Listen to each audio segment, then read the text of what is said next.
रक्स दुनिया की हर तहजीब में खुशी के इजहार का जरिया है। पाकिस्तान के मखसूस इलाकाई रक्स हमारी कदीम रिवायात और सकाफत की पहचान भी हैं। जैसे बलोच सकाफत का आईनादार बलोची रक्स लेवा है। बलोची धुन सुनते ही बच्चे हों या बड़े सब थिरकने लगते हैं। मुझे डांस करना अच्छा लगता है। बचपन से अपने घरों में हर खुशी का इजहार का ये अंदाज उन्हें भी झूमने पर मजबूर कर देता है। ये हमारा कल्चर है, हम इसलिए डांस करते हैं।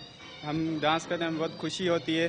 रिवायती मौसीकी पर रक्स होता है तो लगता है गोया सारा जहां ही रक्स में है। खवातीन तो कहती हैं कि रक्स करने से उनकी सारी टेंशन खत्म हो जाती है। थोड़ी देर के लिए इंसान अपनी परेशानियां जो है उनको भूल जाता है, वो उसमें मस्त हो जाता है, तो उसका ज़हन जो है वो थोड़ी देर के लिए फ्रेश हो जाता है। ये रक्स सकाफत का मुनफरिद हवाला होने के साथ साथ इलाकाई बूदोबाश का भी मजहर है। लेवा डांस जहां बलोची सकाफत का हिस्सा है, वहीं खुशियों को इजहार का तरीका भी है। कैमरामैन मोहम्मद नबील के साथ नुसरत वसी, डॉन न्यूज़, कराची।